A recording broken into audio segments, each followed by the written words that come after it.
Well, thank you, Minister Dreeshen. It's certainly a pleasure to be here to join Premier Smith, Minister Ellis, Minister Dreeshen, Justin Wright, for today's update on how Alberta's border security plan is curbing illegal activities at the Alberta-U.S. border. Along with the border security measures that Minister Ellis has been describing, Alberta's government committed in December to creating a 2-kilometer deep zone to be designated as essential infrastructure under the Critical Infrastructure Defence Act. I'm pleased to report that we moved quickly to fulfill that commitment. At the end of January, we amended the Critical Infrastructure Defence Regulation to designate a critical border zone north of the entire Alberta United States border as essential infrastructure. The Critical Infrastructure Defence Act protects essential infrastructure from trespassing, interference, and damage that could cause significant public safety concerns, social, economic, and environmental consequences. The Act allows Cabinet to make regulations that prescribe buildings, structures, devices, or other things as essential infrastructure. This regulation-making power allows government to respond quickly to emerging events and needs. And a quick response is exactly what our current situation calls for. The international border is critical to Alberta's security, economy, and society.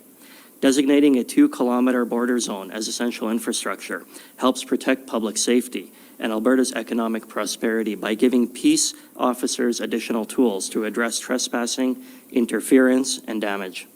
I would like to be clear that any individual who is legally working, living, or traveling in this area may continue to do so.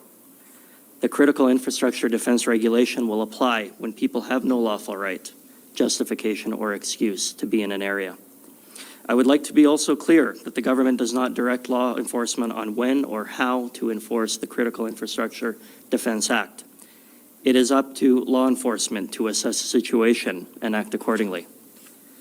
Under the Critical Infrastructure Defence Act, a peace officer may arrest any person who the peace officer finds willfully entering onto essential infrastructure without a lawful right, justification, or excuse. This option is just one of a number of legal tools that the interdiction patrol teams disposal that provides the ability to make an arrest, and it further ensures that the team is well equipped to carry out its important duties. Public safety and Alberta's economic prosperity remain at this government's 2 highest priorities. Enhancing security in the area near the international border is a crucial step in addressing both of these priorities, and Alberta's government has been working quickly to protect our border. However, more needs to be done to increase public safety and crack down on the illegal activity that is happening. In February, I, along with the Premier, called on the federal government to repeal Bill C-5 in full and reintroduce mandatory minimum sentences for Controlled Drug and Substances Act offenses. If the federal government refuses to take these actions, we call on them to provide us with the federal funding required for Alberta to take over all prosecutions under the Controlled Drug and Substances Act. With the proposed transfer in federal funding, we are confident that we can meet the demands of these prosecutions should the federal government continue to fail to do so. Our prosecutors have, and they always will, answer the call to ensure that Albertans' safety is at their top priority. Last week, Budget 2025 was introduced, and if passed, will represent a 5% increase to Alberta's Crown Prosecution Service funding.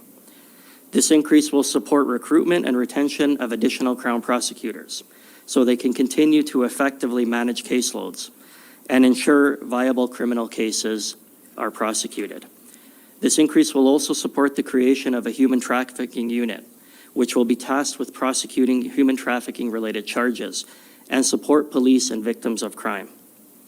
Whether we are strengthening border security, calling on the federal government to toughen its approach to crime, or investing in the Alberta Crown Prosecution Service, we will continue to make sure that those convicted of criminal offenses are held accountable for their actions so that Albertans can continue to feel safe in their communities. Thank you. I'll introduce Inspector Howdle now. Baby, you